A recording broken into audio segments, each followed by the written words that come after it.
فأعوذ بالله من الشيطان الرجيم بسم الله الرحمن الرحيم قل بفضل الله وبرحمته فبذلك فليفرحوا صدق اللہ مولانا العظیم۔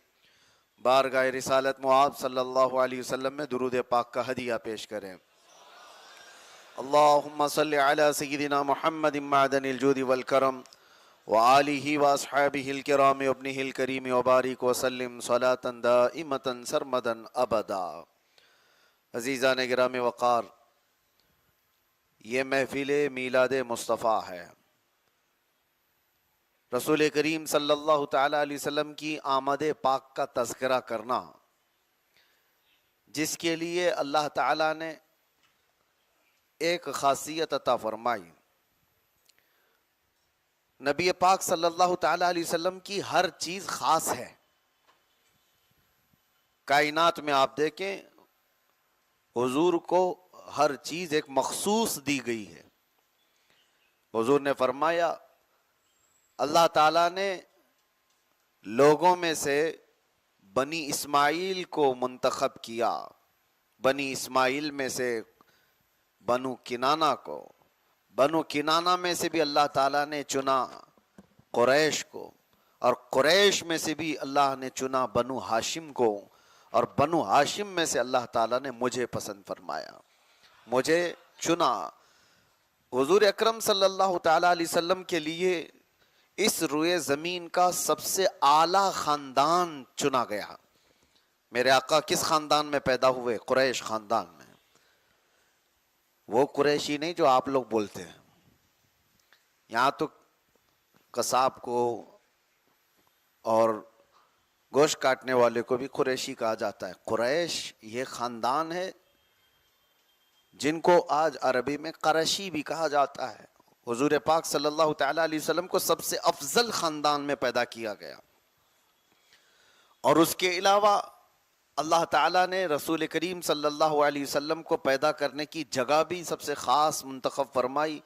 وہ اس روئے زمین کی سب سے افضل جگہ مکہ مکرمہ کو اللہ تعالیٰ نے اپنے حبیب کے پیدا ہونے کے لیے پسند فرمایا۔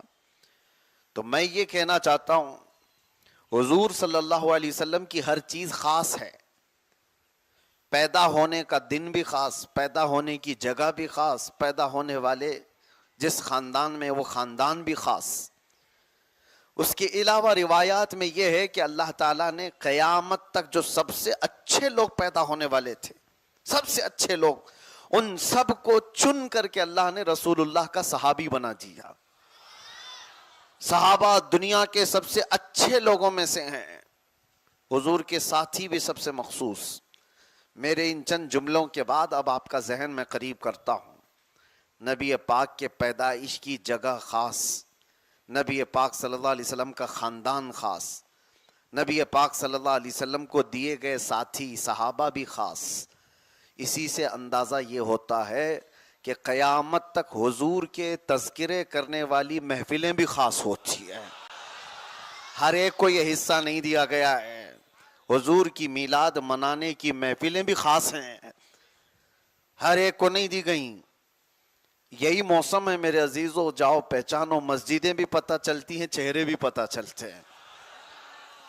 مخصوص نبی پاک صلی اللہ تعالی علیہ وسلم کا ذکر کرنے والی قوم کو بھی اللہ تعالیٰ نے چنا ہے، چنا ہے، اور فخر کرو کہ اللہ نے اس قوم میں ہم کو چنا ہے۔ یہ قسمت ہمارے حصے میں آئی ہے کہ ہم حضور اکرم صلی اللہ تعالی علیہ وسلم کی آمد کا تذکرہ کرتے ہیں، چوں چرا کیے بغیر۔ اپنے گھر کے بچوں کی میلاد یا اپنے گھر کے بچوں کی پیدائش کے دن سے کے بجائے ہم نبی رحمت صلی اللہ علیہ وسلم کی آمد کے تذکرے زیادہ بیان کرتے ہیں۔ وجہ یہ ہے کہ سنیوں کا یہ ماننا ہے کہ ہمارے پاس جو کچھ بھی ہے وہ برکت رسول اللہ کی ہے۔ وہ جو نہ تھے تو اور وہ جو نہ ہوں تو، اب جب سب کچھ رسول اللہ صلی اللہ علیہ وسلم کی برکت سے ہمیں ملا ہے تو میرے عزیزو، دنیا احسان فراموش ہو تو الگ بات ہے، لیکن جو احسان کو مانتے ہیں وہ اس احسان کے دن کو بھی یاد رکھتے ہیں۔ آج 15 اگست ہمارے ملک کی یوم آزادی کو ہم یاد رکھتے ہیں، انڈیپینڈنس ڈے، پورے ملک میں ترنگے لہرائے جاتے ہیں، لوگ اپنی تیاریاں، مٹھائیاں، خوشیاں سب کا اظہار کرتے ہیں. کیوں؟ اس دن ایک خاص تحفہ ملا تھا اس ملک کو کہ غلامی سے آزادی آئی. لیکن میں پوچھتا ہوں، ملک کے آزاد ہو کر 80 سال ہو گئے، ابھی تک کیوں آزادی کی خوشی مناتے ہو؟ جن کو آزادی ملی تھی وہ تو چلے گئے دنیا سے، وہ باپ دادا تھے، ان کو آزادی ملی ہوگی، تم کو کس چیز کی آزادی ملی؟ نہیں، آپ یہ کہیں گے اگرچہ ہمارے باپ داداؤں کو آزادی ملی تھی لیکن اس ملک کو آزادی ملی، وہ ہمارے لیے ایک نعمت کا دن تھا، اس لیے ہم اس کا اظہار کرتے ہیں. اس پر تو وہ لوگ بھی سوال نہیں کرتے جو میلاد کے متعلق سوال کرتے ہیں. وہ بھی جھنڈے لگاتے ہیں برابر، کھڑے ہو کر کے جن گن بھی پڑھنا پڑتا ہے، سب کچھ کریں گے. دیش کی بات ہے، ہم بھی اس ملک سے محبت کرتے ہیں اور اس کی آزادی کے دن کو خوشی سے مناتے بھی ہیں. لیکن وہ کیسے کٹور دل والے لوگ ہیں جو حضور پاک صلی اللہ تعالی علیہ وسلم کی آمد کے دن کو اتنا بھی نہیں تسلیم کرتے کہ وہ کروڑوں لوگوں کی آزادی کا دن تھا، بلکہ پوری کائنات کو ظلم سے آزادی دلانے والے کا دن تھا. وہ رسول پاک صلی اللہ تعالی علیہ وسلم کی ولادت باسعادت سے مجھے بتاؤ، کیا کائنات میں ہر ظلم سے آزادی کا دن نہیں ہے؟ یہ آئی نئی حکومت، سکہ نیا چلے گا، عالم میں رنگ بدلا. تاریخ پڑھو تو پتہ چلے گا کہ اس دن ہوا کیا کیا تھا. بلکہ پیدا ہونے سے پہلے میرے آقا صلی اللہ علیہ وسلم کی اس روئے زمین پر آنے سے پہلے جو حالات بدلے تھے عرب کی سرزمین پر، ملک شام اور ملک فارس، اس وقت نئی الگ الگ چیزیں وجود میں آئیں. ایک دریا تھا جو سوکھ گیا، ایک دریا جو سوکھا ہوا تھا وہ جاری ہو گیا، جو ہمیشہ سوکھا رہتا تھا وہ جاری ہو گیا اچانک. یہی ربیع الاول شریف. اور کسرا کے دربار میں کنگورے گر گئے. ایران کا آتش کدہ جو 1000 سال سے وہ لوگ آگ جلا رہے تھے، پوجا کرتے تھے، اگنی پوجا، کبھی آگ کو بجھنے نہیں دیتے تھے، اچانک ایک دن آگ بجھ گئی جو 1000 سال سے جلی ہوئی آگ تھی. اور فارس کا بادشاہ جس کو کسرا کہا جاتا تھا، اس کے محل میں اچانک دیوار میں دراڑ پڑ گئی، زلزلہ آ گیا، دیوار پھٹ گئی. جس بادشاہ کا یہ یقین تھا کہ 1,00,000 لوگ مل کر کے اس کے قلعے کو کچھ نہیں کر سکتے، اچانک اس کے قلعے میں شگاف، دیوار پھٹ گئی. یہ سارے معاملات کیوں ہوئے؟ اس وقت کے بڑے لوگوں نے کاہنوں کو بلایا، جوتشوں کو پوچھا کہ یہ عجیب و غریب معاملات کیوں پیش آ رہے ہیں. جوتشوں نے اپنی طرف سے تحقیق کر کے یا اپنے علم نجوم کے مطابق دیکھ کر کے بتایا کہ بادشاہ سلامت، اس روئے زمین پر کوئی ایک بچہ ایسا آیا ہے جس کی وجہ سے کائنات میں یہ تمام چیزیں بدل رہی ہیں. انہوں نے اس وقت بشارت دی تھی اور وہ دن تھا یہی ربیع الاول شریف کا. اب میں آپ کو ایک شعر کی طرف لے کر کے جاتا ہوں. حضور پاک صلی اللہ علیہ وسلم کی آمد ہوئی تو فارس میں کیا ہو گیا؟ زلزلے آ گئے. کیا ہوا تھا؟ زلزلے آئے اور قلعہ جو تھا اس کا بادشاہ کا وہ پھٹ گیا، دراڑ پڑ گئی. آپ دیکھیں وہ تو وہ زمانہ تھا جب حضور کی آمد ہوئی تو فارس میں زلزلہ بھی آیا اور دیوار قلعے کی پھٹ گئی. اور اعلیٰ حضرت اسی واقعے کو یاد کر کے سنیوں سے کہتے ہیں بھولنا مت اس واقعے کو، بھولنا مت اس واقعے کو. حضور کے آنے کے دن فارس میں زلزلے آئے تھے اور دیوار پھٹ گئی تھی. اب تم ہر بار حضور کی میلاد کی خوشی مناؤ تاکہ بار بار حضور کی نفرت رکھنے والوں کے قلعوں کے اندر زلزلہ آتا رہے. حشر تک ڈالیں گے ہم، ہاں اس شعر کا یہی مطلب ہے، حشر تک ڈالیں گے ہم پیدائش مولا کی دھوم. ارے مثل فارس نجد کے قلعے گراتے جائیں گے. فارس کے مثل، فارس میں تو قلعہ، اس میں تو دراڑ پڑ گئی تھی، اور اب ہم میلاد منائیں گے تو نجدی قلعوں کے اندر زلزلہ آ جائے گا. مثل فارس نجد کے قلعے گراتے جائیں گے، خاک ہو جائیں عدو جل کر مگر ہم تو رضا، دم میں جب تک دم ہے ذکر ان کا۔ آپ اپنے مشن پر جاری رہو، بس میلاد مصطفیٰ صلی اللہ تعالی علیہ وسلم کے لیے سچ بات میں بتاؤں، محبت کرنے والے کو دلیل کی ضرورت نہیں پیش آتی، اور سوال کرنے والے کو ہزار سوال کرنے کے بعد تشفی نہیں ہوتی۔ ایسا نہیں ہے کہ سوال کرنا غلط ہے، ہم کہتے ہیں کسی کو اگر کنفیوژن ہے تو سوال کر کے تسلی کر لے، لیکن اگر کوئی یہ سوچ کر کے ہی بیٹھا ہے کہ میں کسی صورت میں رات کو رات مانوں گا ہی نہیں، وہ یہ کہے گا نہیں رات نہیں ہے، مجھے تو اجالا دکھ رہا ہے، یا وہ کوئی یہ سوچ کر کے بیٹھ جائے دن کے وقت کہ دن ہے ہی نہیں، تو اسے کس طرح سے سمجھاؤ گے؟ ایسے کو سمجھانا خود اپنے آپ میں بیوقوفی ہے۔ اسی لیے ایک بات، اس موسم میں سنی سب بھیڑے ہوئے ہیں، سوشل میڈیا پر مناظرے چل رہے ہیں، میلاد کہاں سے ثابت ہے، سوالات کی بوچھار ہے، کیونکہ اس موسم میں کچھ کیڑے چھوڑے جاتے ہیں اور وہ خلفشار مچا کر کے سنیوں کے دماغ کو ورغلاتے ہیں۔ ہمارے بچے یہ سوچتے ہیں جلدی سے جلدی ڈیبیٹ کریں اور ان کا جواب دیتے رہیں۔ آپ جواب دے رہے ہو، کس کا جواب دے رہے ہو؟ کس کو جواب دے رہے ہو؟ میں ایک بات بتاتا ہوں، تم کیا غلطی کر جاتے ہو۔ سنا ہے کہ جنگل میں ایک چیتے کی اور گدھے کی لڑائی ہو گئی تھی۔ چیتے کی اور گدھے کی لڑائی ہو گئی تھی۔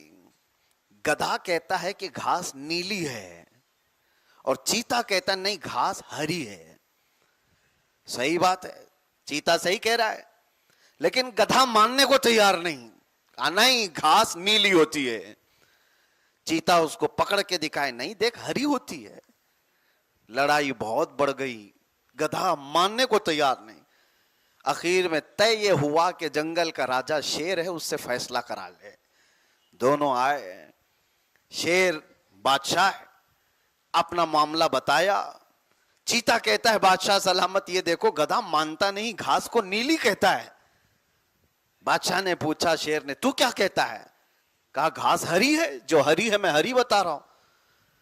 شیر نے کوڑا منگوایا اور کہا چیتے کو 10 کوڑے مارو، چیتے کو 10 کوڑے مارو۔ تو چیتا گھبرا گیا، تم تو میری برادری والے ہو پھر بھی تم مجھے مروا رہے ہو، میں نے کیا غلط کیا؟ کوڑے مارنے کے لیے چیتے کو، حالانکہ صحیح کہہ رہا تھا گھاس ہری ہے۔ بادشاہ نے کہا تجھے گھاس ہری ہے کہنے پر نہیں مارا جا رہا ہے، گدھے سے بحث کیوں کیا اس پر مارا جا رہا ہے۔ تو دلیل کس کو دے رہا ہے؟ تیری شان تو دیکھ، تو چیتا ہے اور تو بحث کر رہا ہے گدھے کے ساتھ۔ اے سنیو گدھوں سے بحث مت کرو، تمہیں رسول اللہ صلی اللہ علیہ وسلم نے اپنی محبت کے لیے چنا ہے تو اس محبت میں جمے رہو، ڈٹے رہو۔ میلاد مصطفیٰ صلی اللہ علیہ وسلم کی محفل میں مجھے بتاؤ تمہارے عشق میں اضافہ نہیں ہوتا ہے تو مجھے بتاؤ، حضور کی محبت میں دل دھڑکتا نہیں ہے تو بتاؤ۔ کیا ان محفلوں میں آنے کے بعد، حضور کے تذکرے سننے کے بعد واہیات اور خرافات آتی ہیں دماغ میں؟ نہیں، بلکہ مجلس میلاد مصطفیٰ صلی اللہ علیہ وسلم میں آنے کے بعد کچا ہو تو وہ حضور کی محبت میں تڑپنا سیکھ جاتا ہے، وہ ڈھیلا ہو تو وہ پکا بن جاتا ہے۔ اسی لیے میرے عزیزو ان محفلوں کو جو محبت کرنے والا ہے وہ سمجھتا ہے۔ دلائل کی روشنی میں دیکھا جائے تو ہمارے علماء نے سب کچھ بیان کیا ہے۔ یہ آپ کی ڈیوٹی نہیں ہے نکڑ پر گلی پر کھڑے ہو کر کے واٹس ایپ اور فیس بک پہ مناظرہ کرتے رہو۔ علماء کا کام ہے، علماء ذویل احترام کے حوالے کر دو، مفتیان کرام کے حوالے کر دو کہ یہ دلائل کی روشنی میں ان سے بات کیا جائے۔ یہ ایسی بات ہے کہ آپریشن کون کرتا ہے؟ ڈاکٹر کرتا ہے، آپریشن ڈاکٹر کرتا ہے، تھیٹر میں کرتا ہے، لیکن اگر کھیت میں کھڑے ہو کر 2 کسان لڑنے لگے کہ نہیں لیور کا آپریشن یہاں سے ہونا چاہیے، ہارٹ کا آپریشن یہاں سے ہونا چاہیے، تو دونوں کسان ہیں اور کھڑے ہو کر کے بحث کر رہے ہیں کہ آپریشن ایسا ہونا چاہیے، آپریشن ویسا ہونا چاہیے، تو تمہیں ہنسی نہیں آئے گی تم یہ نہیں کہو گے تیرا کام ہے کدال پھاوڑے سے زمین کھود، بیج بوت، آگ فصل اگا. جس کا کام ہے آپریشن کرنا وہ جانتا ہے کہاں سے کرنا ہے. دلائل علمی اعتبار سے، عقلی اعتبار سے دینا یہ علماء اور مفتیان کرام کا کام ہے، نہ کہ واٹس اپ اور یہ فیس بک پر گھنٹوں بیٹھنے والے عام نوجوانوں کا کام ہے. ورنہ ہوگا یہ کہ یہ بھی کسان آپریشن کریں گے تو پھر پھاوڑے سے کرنا لگیں. اللہ تبارک و تعالی ہمارے بچوں کو عقل سلیم عطا فرمائے، اور ان موسموں میں آنے والے خرافات اور واہیات اور پھیلے ہوئے کیڑوں سے اللہ ہماری حفاظت فرمائے. ہاں ہمارے پاس دوا ہے، جب کبھی زیادہ کیڑے آتے ہیں تو اسپرے کا استعمال کیا جاتا ہے، اور ہمارے پاس بریلی کا اسپرے موجود ہے. عشق مصطفیٰ صلی اللہ علیہ وسلم میں مسلسل اعلیٰ حضرت کی نعتیں پڑھو، پھر دیکھو یہ اسپرے کا کام کرتا ہے کہ نہیں کرتا ہے. نبی پاک صلی اللہ تعالیٰ علیہ وسلم کی محبت بھی بڑھتی ہے اور دشمن ویسی ہی دور بھی چلے جاتے ہیں. مجھے حیرت ہوئی ایک بات پر، میں آپ کو بتاؤں، میں ایک جلسے میں شرکت کے لیے حاضر تھا.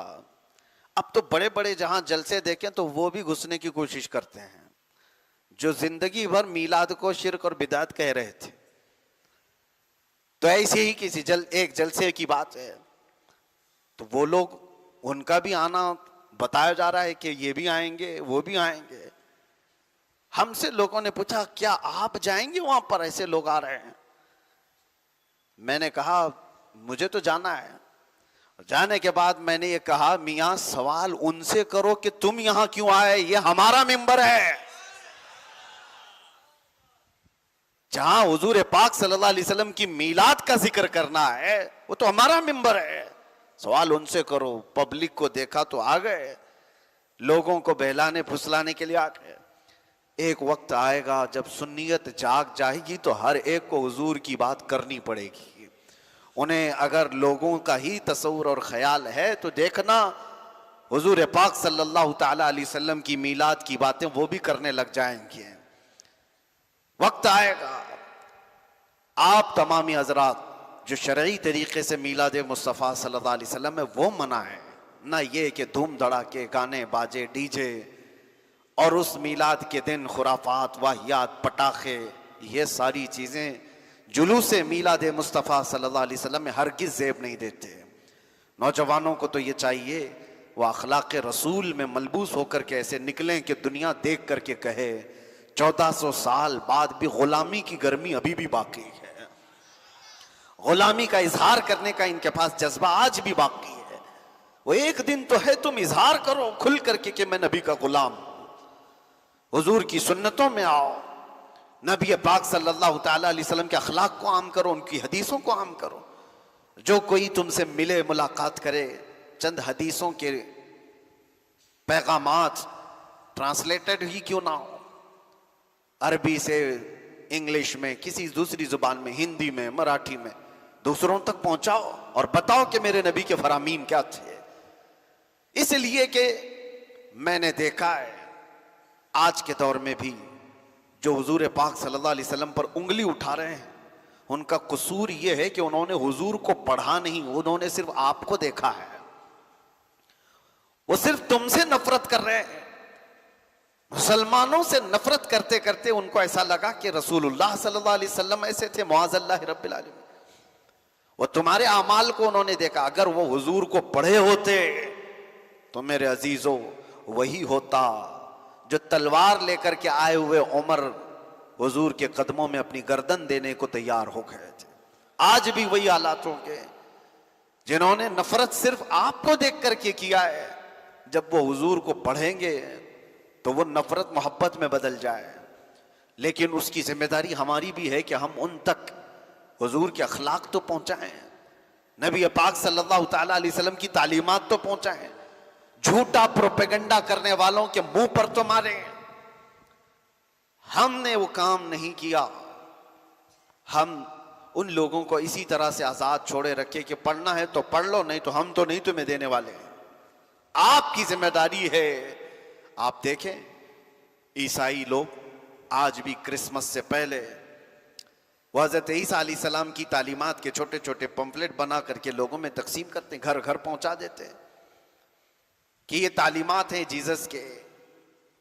کسی بھی طرح سے وہ اپنے مشن پر کام کرتے چلے جا رہے ہیں. میلاد مصطفیٰ صلی اللہ علیہ وسلم میں سنیو، کیا آپ کی یہ ذمہ داری نہیں کہ سیرت مصطفیٰ کے چند حسین جھلکیاں دوسروں تک پہنچائیں؟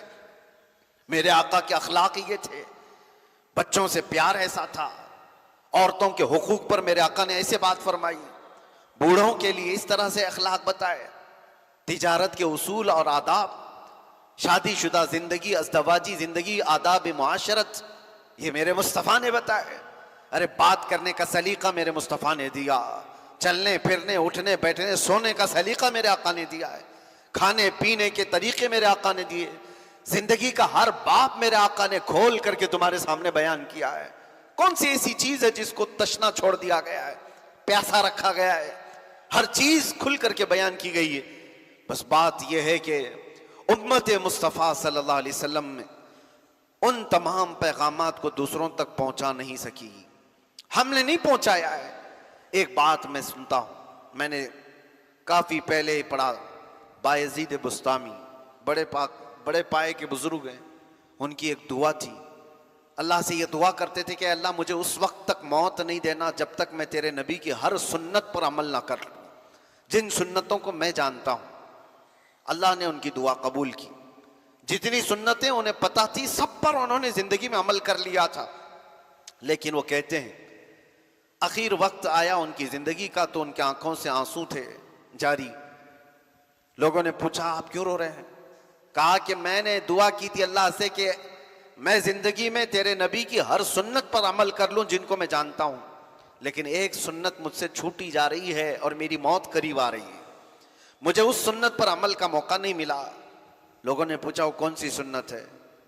تو آپ نے کہا میں نے حدیث میں پڑھا، ایک بار حضور اکرم صلی اللہ علیہ وسلم مسجد نبوی میں جا رہے تھے، اچانک فجر کے وقت ایک بچے کے رونے کی آواز آئی. حضور نے پوچھا یہ بچہ کہاں سے رو رہا ہے؟ لوگوں نے معلوم کرایا تو ایک یہودی کے گھر سے بچہ رو رہا تھا. حضور پاک صلی اللہ علیہ وسلم باہر آئے اور اس یہودی کے گھر گئے اور پوچھا کہ تیرا بچہ رو کیوں رہا ہے؟ اس نے کہا گھر میں اس کے اندھیرا اور بھوک لگی ہوئی ہے، میں فاقے سے. تو حضور پاک صلی اللہ علیہ وسلم نے اپنے گھر سے کھجور منگوائی اور نرم کر کے بچے کو کھلایا. بچے کے حلق میں جیسی ہی کھجور کی ذا پڑی، بچہ رونا بند کیا، مسکرایا. میرے آقا صلی اللہ علیہ وسلم بھی مسکرائے، وہ انیسے بے کساں تھے، چارہ سازے درد منداں تھے. تو حضور پاک صلی اللہ علیہ وسلم کی یہ ادا تھی. بایزید بسطامی کہتے ہیں اس سنت پر عمل کا مجھے موقع نہیں ملا ابھی تک. ہوا یہ کہ زندگی کے ایام گزرتے گئے. ایک دن بایزید بسطامی کہتے ہیں فجر کی نماز میں وہ جا رہے تھے، اچانک ان کو بھی ایک بچے کے رونے کی آواز آئی. برسوں سے انتظار تھا، پوری طاقت جمع کی اور پلٹ گئے، پوچھا کہاں سے بچہ رو رہا ہے؟ لوگوں نے بتایا کہ فلاں گھر سے. جا کر کے دیکھا تو ایک عیسائی کا گھر تھا. پوچھا تیرا بچہ کیوں رو رہا ہے؟ کہا گھر میں اندھیرا ہے، روشنی نہیں ہے. تو آپ نے اپنے گھر سے چراغ منگوایا اور اس کے گھر میں روشنی کی، اور آپ نے بھی کھجور منگوائی اور بچے کو کھجور کھلایا. اس کا بچہ خاموش ہوا. وہ عیسائی پوچھتا ہے تم میرے گھر میں بچے کے رونے کی آواز سے کیوں اتنا بے قرار ہو؟ نہ تیرا اور میرا کوئی رشتہ ہے، ہمارا کوئی رشتہ نہیں، بچہ میرا رو رہا ہے، آپ کو کیوں بے قراری؟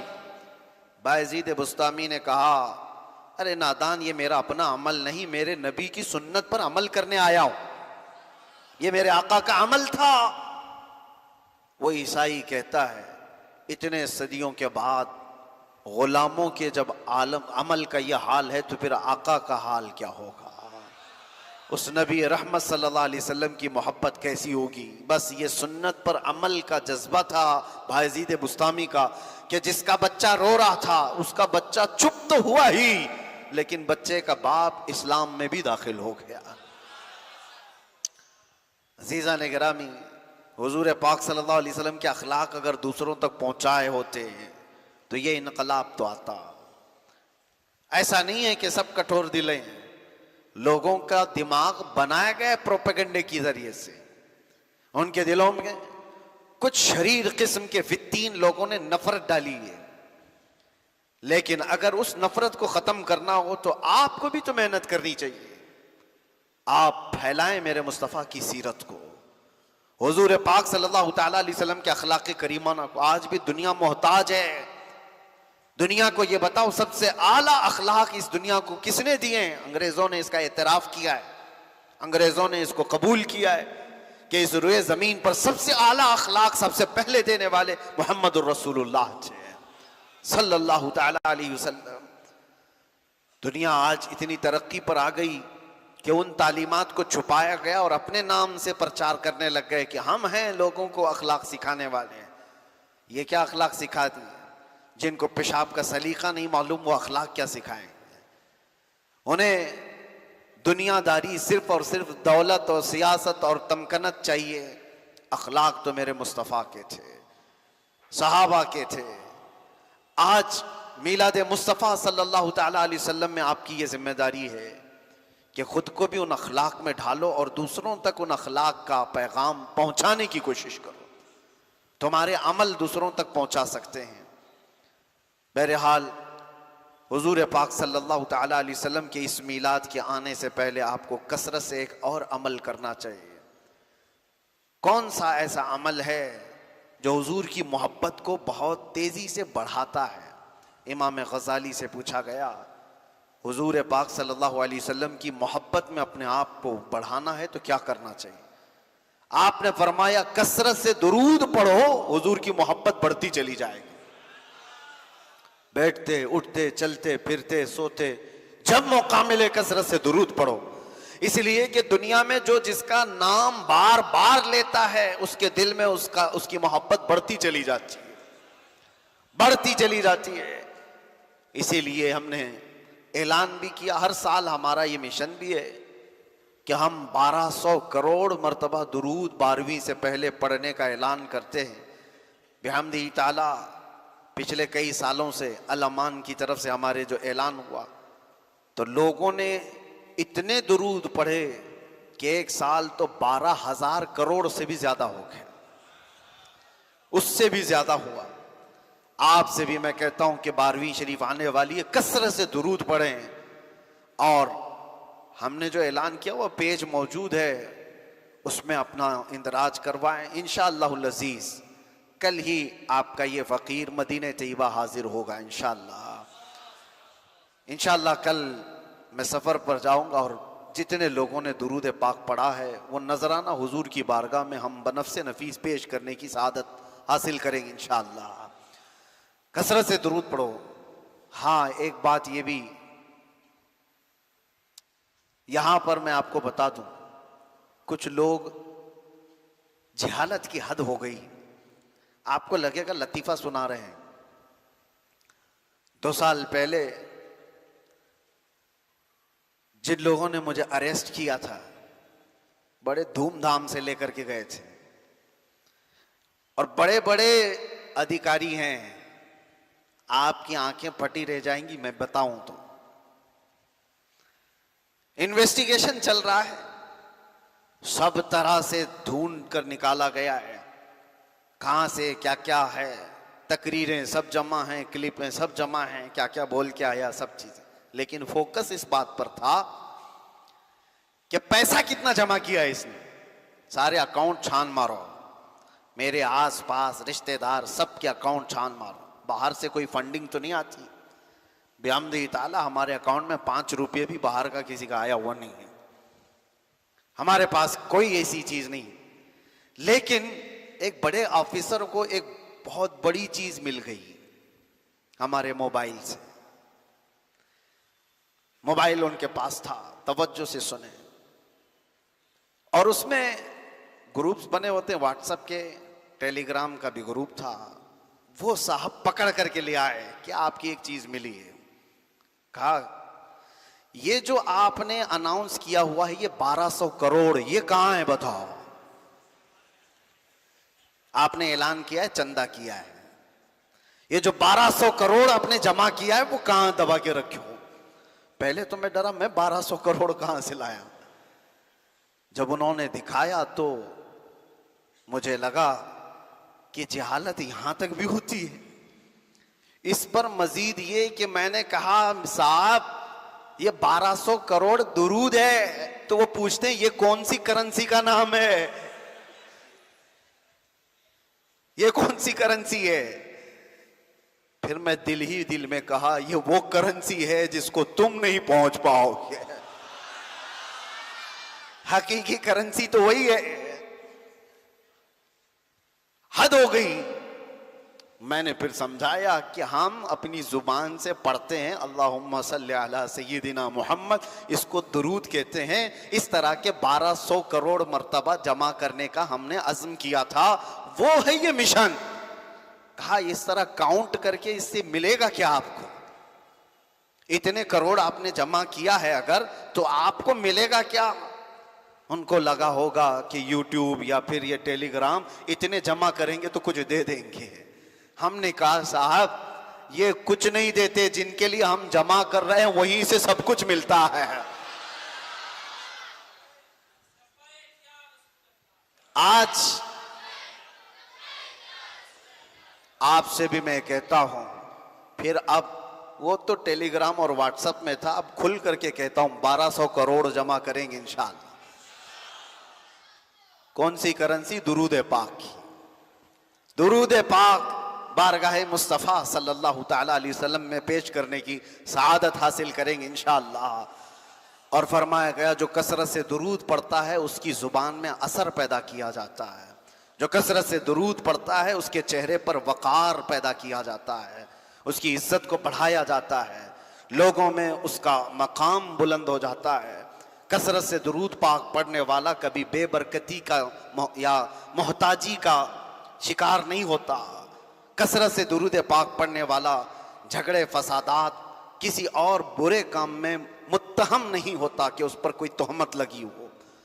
کثرت سے درود پاک پڑھنے والا سیدنا سلیمان جزولی صاحب دلائل الخیرات, جنہوں نے درودوں کا مجموعہ جمع کیا ہے, وہ کہتے میں ایک بار سفر پر تھا اور میں عصر کی نماز کا وقت ہوا تو نماز مجھے پڑھنی تھی.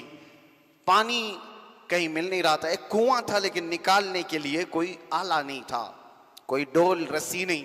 ایک چھوٹی سی 10 سال کی لڑکی ادھر قریب تھی. میں نے اس سے کہا تیرا گھر قریب ہے تو مجھے کنویں سے پانی نکالنے کا کوئی آلہ لا کر کے دے دے. وہ لڑکی کہتی ہے کس لیے؟ آپ کو نماز پڑھنا ہے؟ کہا ہاں, عصر کا وقت جا رہا ہے, مجھے وضو کرنا ہے, نماز پڑھنا ہے. وہ کہتی ہے ٹھیک ہے میں آپ کے پانی کا انتظام کرتی ہوں. کنویں کے قریب آئی اور کچھ پڑھا, اس کنویں میں اس نے تھوک دیا.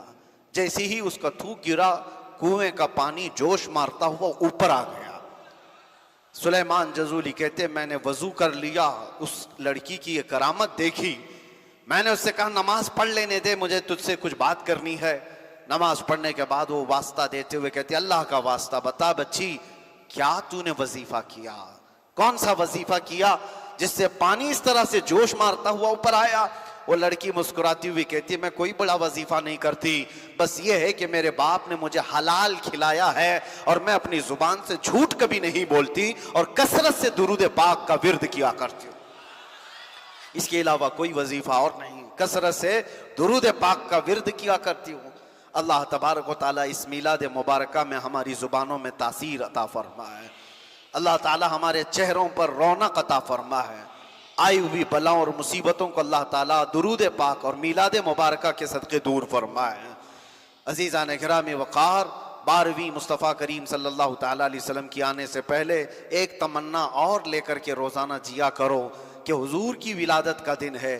جب عام لوگوں میں سے کسی کا برتھ ڈے ہوتا ہے تو خوشی کا دن ہی سمجھتے ہیں نا, لوگ خوشی کا دن ہی سمجھتے ہیں, دعائیں کرتے ہیں, یہ خوشی کا دن ہے. اور جس کا جنم دن ہوتا ہے وہ خوش ہوتا ہے, جو آئے محبت سے انہیں ملا, ہو سکتا ہے اس کو کسی نے تحفے دیا اور وہ کسی آنے والے کو تحفہ دے رہا ہے, اس کی خوشی کا دن ہے. یہ کائنات کے آقا و مولا اور جود و سخا کے بادشاہ کی پیدائش کا دن ہے. اگر تمنا کرو گے تو کیا نہیں ملے گا. واہ کیا جود و کرم ہے شہ بطحا تیرا, نہیں سنتا ہی نہیں مانگنے والا تیرا. ہم تو یہ کہتے ہیں یا رسول اللہ صلی اللہ تعالیٰ علیہ وسلم تیرے ٹکڑوں پہ پلیں غیر کی ٹھوکر پہ نہ ڈال, چھڑکیاں کھائیں کہاں چھوڑ کے صدقہ تیرا. ہمارے بزرگوں نے ہمیں بتایا اس دربار کی شان یہ ہے, مانگیں گے مانگے جائیں گے, منہ مانگی پائیں گے. سرکار میں نہ لا ہے نہ حاجت اگر کی ہے, کون دیتا ہے دینے کو منہ چاہیے, دینے والا ہے سچا ہمارا نبی. بارگاہ مصطفیٰ کی جب یہ شان ہے, اے سنیو تم یہ کہتے ہو ہر چیز اس دربار سے ملتی ہے, میرے کریم سے اگر قطرہ کسی نے مانگا دریا بہا دیے ہیں, دربے بہا دیے ہیں. جب وہاں سے سب عطا کیا جاتا ہے تو مانگتے کیوں نہیں ہو؟ مانگو ایک بار. اور مانگنے سے کیا مانگنا چاہیے پہلے یہ بھی تو دیکھ لو. اعلیٰ حضرت نے بھی یہ فرمایا, سرکار ہم کمینوں کے اخلاق پر نہ جائیں, آقا حضور اپنے کرم پر نظر کریں. سرکار ہم کمینوں میں طرز ادب کہاں, ہم کو تو بس تمیز یہی بھیک بھر کی ہے, ہم کو تو صرف بھیک مانگنا آتا ہے, اور آپ کی شان عطا کرنا ہے, عطا کرنا ہے. اب مانگو تو کیا مانگو؟ لوگوں نے بچے مانگے, بزنس مانگے, تجارت مانگی, اولاد, اپنے بھائی بہن, گھروں کی بیماریوں کی صحت و عافیت, شفا, بہت کچھ مانگا ہوگا. لیکن ایک عاشق رسول جب مانگتا ہے اسے 12ویں شریف میں کم از کم یہ مانگنا چاہیے, یا رسول اللہ سنا ہے آپ ہر عاشق کے گھر تشریف لاتے ہیں, سنا ہے آپ ہر عاشق کے گھر تشریف لاتے ہیں, میرے گھر میں بھی ہو جائے چراغا. پریکٹیکل کیے ہوئے لوگ موجود ہیں میرے عزیزو. حضور کی میلاد کے آنے سے پہلے جنہوں نے حضور سے محبت سے یہ مانگا تھا کہ آقا سنا ہے آپ ہر عاشق کے گھر تشریف لاتے ہیں, میں نکما سہی, میں بد اخلاق سہی, میں گنہگار سہی, لیکن بد ہیں تو آپ کے, بھلے ہیں تو آپ کے, ٹکڑوں پہ یہی کے پلے ہیں, رخ کدھر کریں, تم سے جو منہ چھپائیں تو کریں کس کے سامنے. یا رسول اللہ تم سے جو منہ چھپائیں تو کریں کس کے سامنے؟ کیا اور کسی سے توقع نظر کی ہے؟ کون ہے جس کے دربار میں گنہگار بھی چھپتا ہے؟ آقا وہ صرف آپ کا دربار ہے, وہ صرف آپ کا دامن ہے. ڈھونڈا ہی کریں صدر قیامت کے سپاہی, وہ کس کو ملے جو تیرے دامن میں چھپا ہو. آتا ہے فقیروں پہ انہیں پیار کچھ ایسا, خود بھیک دیں اور خود کہیں منگتے کا بھلا ہو. منگتا تو ہے منگتا کوئی شاہوں میں دکھا دو, جس کو میرے سرکار سے ٹکڑا نہ ملا ہو. ہر کوئی وہاں سے پایا ہوا ہے. اے سنیو اب یہ موسم ہے مانگنے کا, اور مانگو تو حضور کی بارگاہ میں یہ مانگو, میرے آقا آؤ کہ مدت ہوئی ہے, میرے آقا آؤ کہ مدت ہوئی ہے. تیری راہ میں آنکھیاں بچھاتے بچھاتے, تیری یادوں میں, تیری حسرتوں میں بڑے دن ہو گئے گھر کو سجاتے سجاتے.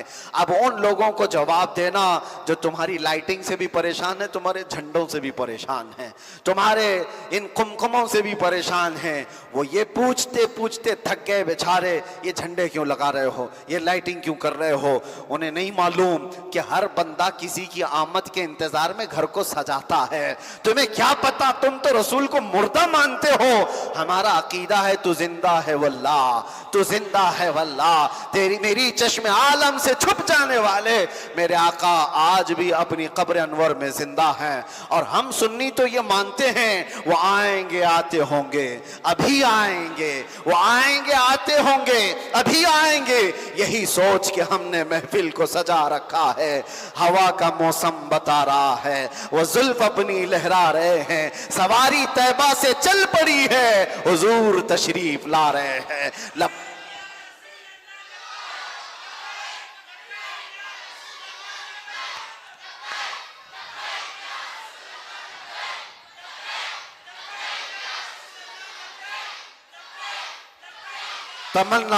تمنا یہ کرو کچھ ایسا کر دے میرے کردگار آنکھوں میں, ہمیشہ نقش رہے روئے یار آنکھوں میں. انہیں نہ دیکھا تو کس کام کی ہیں یہ آنکھیں کہ دیکھنے کی ہے ساری بہار آنکھوں میں. ایک عاشق صادق کی یہ تمنا ہوتی ہے, حضور کو نظروں میں اتنا بسا لو, اتنا بسا لو, میں سو جاؤں یا مصطفیٰ کہتے کہتے, کھلے آنکھ سلے